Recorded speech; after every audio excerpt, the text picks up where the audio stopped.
আমি আজকে আপনাদের এতদিন কবিতা শুনিয়েছি তো, আজকে ঠিক করেছি আজকে একটা ভূতের গল্প বলবো।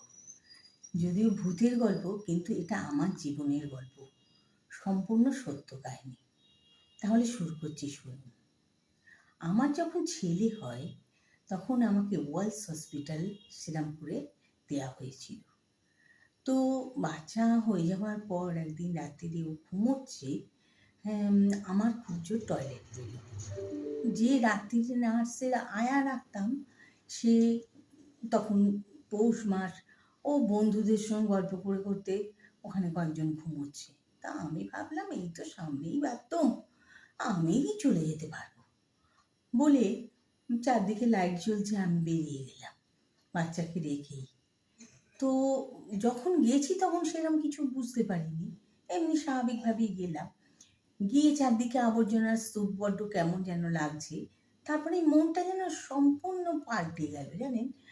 আমি যেখানে টয়লেট করছি সে তার ঠিক পেছন দিকে মনে হলো কেউ যেন আমার পেছনে আমাকে দেখছে দাঁড়িয়ে দাঁড়িয়ে। তখন ততটা মনে না করে ভয় ভয় ছমছম করছে গা, কোনো রকমে কাজ সেরে আমি বেসিনে এলাম হাতটা ধুতে। হাত ধুতে আসার সময় স্পষ্ট মনে হলো আমার পেছনে কে যেন এসে দাঁড়িয়েছে। এরপর আমি খুব তাড়াতাড়ি প্রায় ছুটে ছুটেই এই রুমে চলে এলাম এবং বাচ্চাকে নিয়ে শুয়ে পড়লাম। কিন্তু শুলে কি হবে, সারা রাত্রি ঘুম এলো না। খালি মনে হলো আমাদের বিছানার সামনে মাথার কাছে কে যেন দাঁড়িয়ে আছে। এই ঘটনাটা এখানেই শেষ নয়।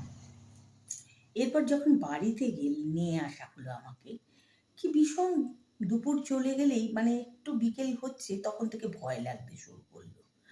মা, আমি বাচ্চাকে নিয়ে আছি আমাদের বাড়িতে। তখন মা দুধ আনতে যাবেন বলে আমারই এক ছাত্রীকে, আমি আইবুড়বেলায় পড়াতাম, তাকে আমার কাছে রেখে গেলেন। সে দাঁড়ালো তবে আমি টয়লেটে যেতে পারছি, এত ভয় করছে আমার। তারপর রাত্রিবেলা বাচ্চা ঘুমিয়ে পড়লে আমি একটু ঘুমিয়ে পড়েছি। হঠাৎ আমি একটা স্বপ্ন দেখলাম যে কাঁথাটা, বালাপোষটা আমি জড়িয়ে বাচ্চাকে নিয়ে শুয়ে আছি, সেইটা গায়ে জড়িয়ে কে একজন আমার খাটের সামনেই একটা সোফা ছিল, সেখানে বসে রয়েছি। এবং দেখলাম আস্তে আস্তে করে সে সেই কাঁথা বালাপাশটা জড়িয়ে আমার কাছে এগিয়ে আসছে, পুরো একেবারে মশারির কাছে।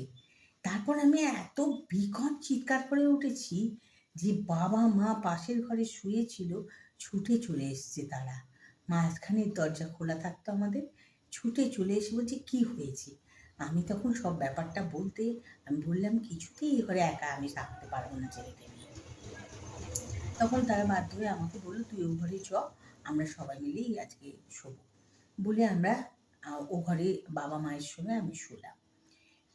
এরপর পরের দিন কি যে তেল মাখায়, তাকে যখন আসতে আমি বাচ্চাটাকে তেল মাখাচ্ছে আমি সব কথা বললাম, তখন সে বলল ওই আতুরের নাকি থাকাকালীন অবস্থায় একা একা কোথাও যেতে নেই, তুমি ওইখানেই ভুল করেছো। আর হাসপাতালে চতুর্দিকে নোংরা, কত আত্মা সব ঘুরছে, হ্যাঁ, তুমি ভুল করেছো। তুমি এবার থেকে যখন রাত্রিরের দিকে টয়লেটে যাবে, ঘরে আসার আগে একটা কোনো কিছু জেলে তাতে সেঁকে বুকে ছাপটা, নিজের তাপটা দিয়ে তবে ঘরে ঢুকবে। তার কথা শুনে আমি তাই করলাম রাত্রিরে, এবং তারপর কি আশ্চর্য, ম্যাজিকের মতন আমার মন থেকে সব ভয়ও চলে গেল। এইটাই ছিল ঘটনা।